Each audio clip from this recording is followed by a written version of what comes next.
Algebra 2, Lesson 1-4, Solving Equations. Today we are going to be able to use algebraic properties to solve equations. And we want to keep in mind, how do I use properties to solve equations in our mind as we learn this. There is some vocabulary for us today again.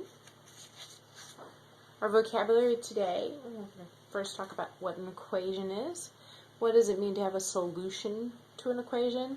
What's an inverse operation and an identity? Algebraic equation is a two algebraic expressions set equal. And in my world, the way I think of it is a math sentence. It's a complete thought. So here's an example of an algebraic equation. You have your two expressions. I know -8 isn't technically an algebraic expression, but for this it works. So we have two expressions separated with an equal sign, saying one is equal to the other. It's like saying the blue sky is beautiful. So that is like the equal sign here. Okay. It makes it a sentence. When we do solving equations, let me get this a little bit.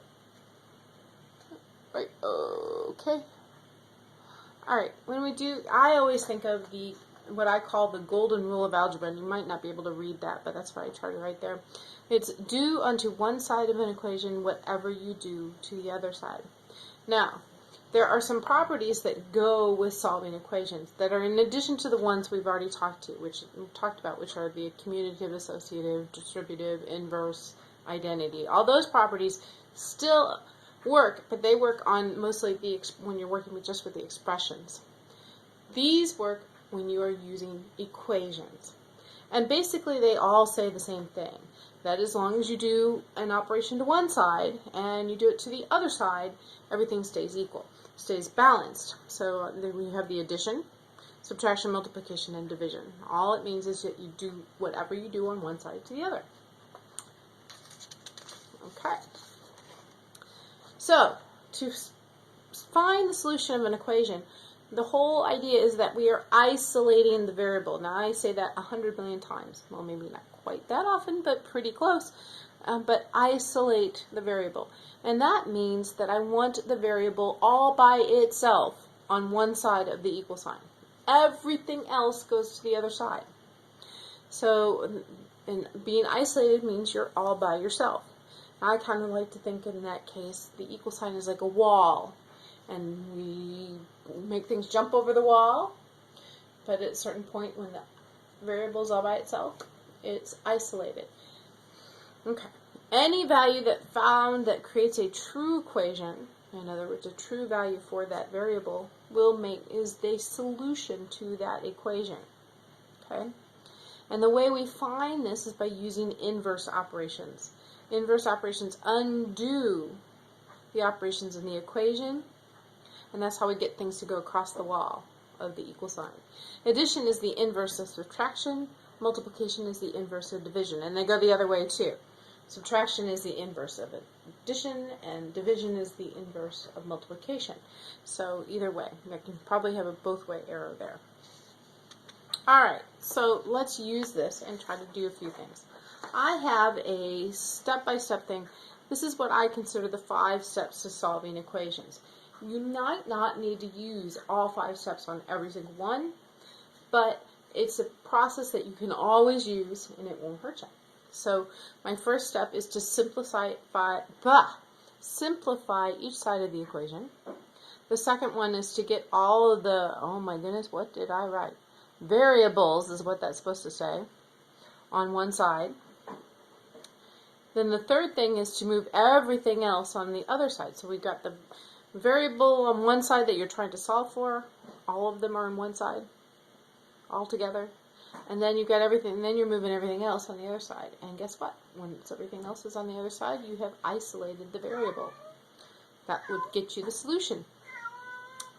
And then the last one, which is the most overlooked step of all, is checking the solution.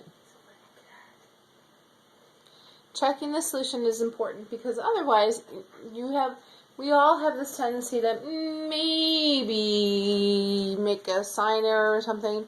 So we would find out that we probably made a sign error. Sign errors are the most common, other things too. But okay, so these are my 5 steps. How about we try them?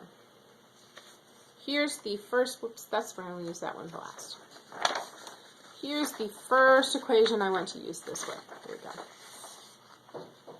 We have 15 minus g equals 23 minus 2g. Okay, so first thing we do is we simplify each side of the equation. Well, at this point, remember, the equation is there, so we only can work either on this side or this side. There's nothing I can simplify on this side. And there's nothing I can simplify on that side. So, and like I said before, you won't always use every single one of these steps, but it's a good process to kind of make yourself go through anyway. The second thing, so this is simplified, is to get all the variables on one side. Well, you can see we have g's on both sides of the equation.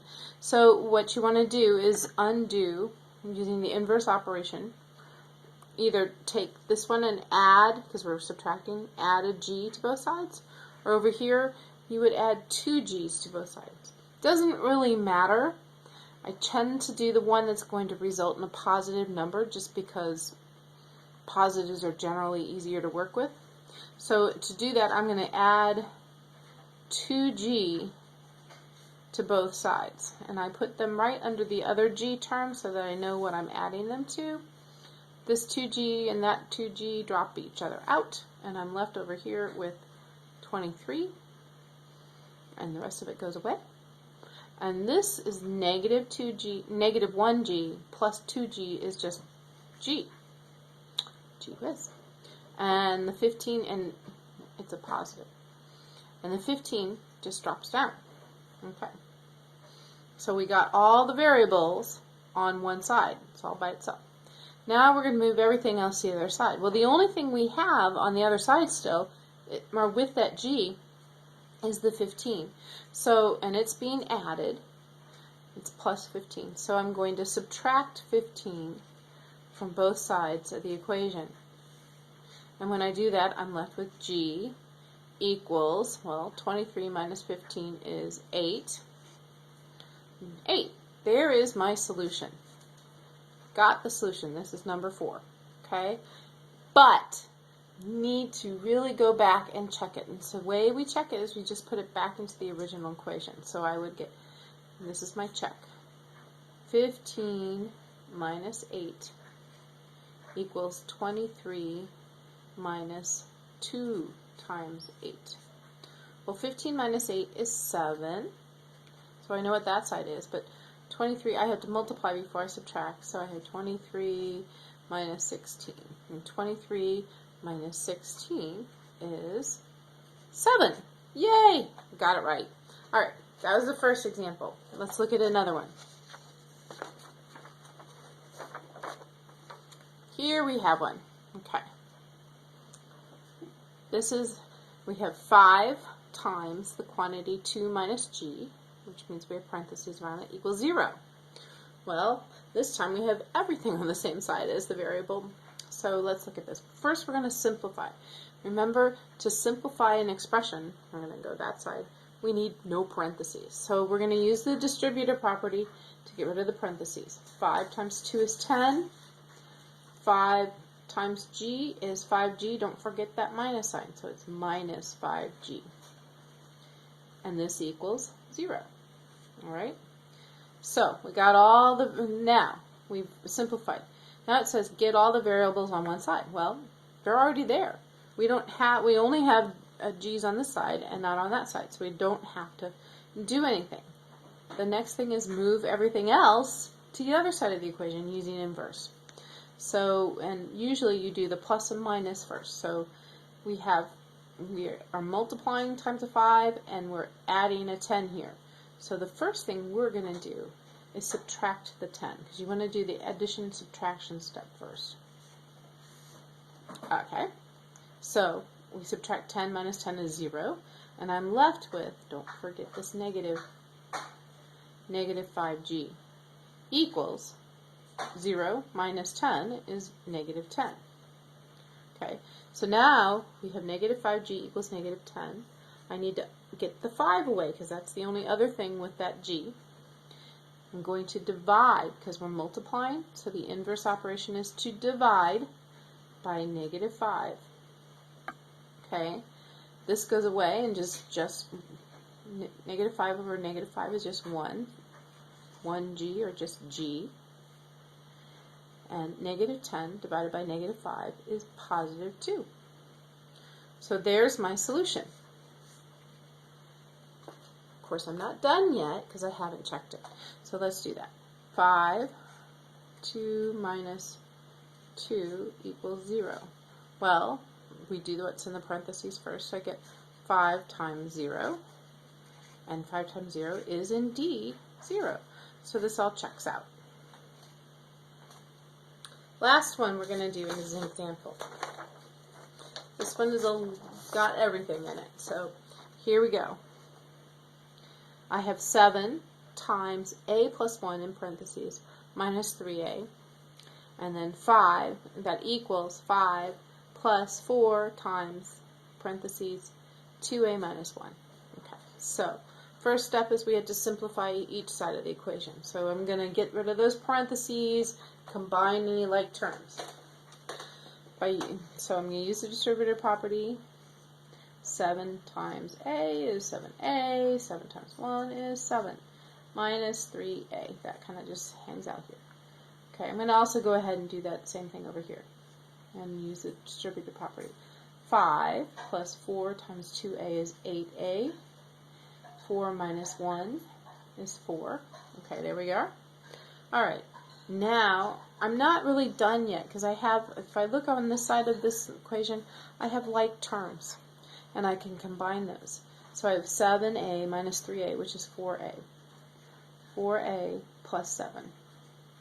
And on this side of the equation, let me put my hand over here, I also have like terms because my constants are likes, and you can always put constants together. So I have 5 minus 4, which is 1. So I'm going to put that 8a plus 1. Okay, that was the 5 minus 4. Alright, so we've done the simplifying. It took a little longer than most of them, but that's okay. So now I'm ready for number 2. Get all the variables on one side. If you notice, I have variables on both sides, so I have to do that. Once again, it doesn't matter which side you decide to take it from.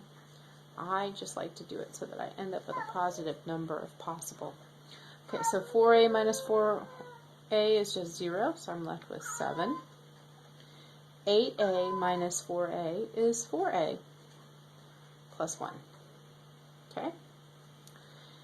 Now I have all my variables are together. I'm going to get everything else over there. So I need to do the addition step first, which means I'm going to subtract 1 from both sides. 7 minus 1 is 6. 4a, that all goes away. And now I have to divide by 4. Oh, a fraction. Oh, I don't like fractions. But you know what? Got to deal with them. So I need to simplify that one. And 6 over 4 is the same as 3 over 2, because 2 goes into both of those. My 4's go away, and I'm just left with a. So a equals 3 halves. Well, at least I don't have to do too much to the fraction, except I have to check. So let's do that. We have 7, and this is where a lot of people, especially, even if you like to check things and you do it most of the time, this is where I see a lot of people not checking their work because they don't want to use the fractions. So we are putting in 3 halves everywhere there was an a. Okay. And there's times right there. Okay. All right. Well, we can do what's in the parentheses first. 3 halves plus 1. Well, 1 is really 2 halves, so I'm going to end up with completely 5 halves, because remember this is 2 halves. 5 halves times 7 minus 3 times 3 halves is going to give me 9 halves. Yeah, it looks kind of nasty, but it's not that bad. 5 plus 4 Let's do what's inside the parentheses first. 2 times 3 over 2 is 6 over 2. 6 over 2 is just 3. 6 divided by 2, 3. 3 minus 1. Ooh, at least that one went away, huh? Okay. So now, here we have another multiplication. We just remember we put over 1. 7 times 5 is 35. 35 halves. Ugh. Minus 9 halves. You know, that's not really that bad anymore. At least they're both halves. And I'm getting to the bottom of my page here. Okay. And 3 minus 1 is 2. So 4 times 2 is 8. I get to 13 on this side. Okay, 35 minus 9 is 26. 26 halves. 26 divided by 2 is 13. Oh, lucky 13. And that checks out. Imagine that. But my real answer, remember, was that A equals 3 halves. All right. Well, there's all my examples. I have several that you can try. I'd like you to try. This is that time where you can turn off the video and try these on your own. And I'm going to show you the solution in just a second. I'm giving you the chance to turn it off, copy them down, and do the problems. And if you do the problems, you should get these solutions. Notice I checked them all. If you didn't get these solutions, we need to talk when you get to class. I'll see you there.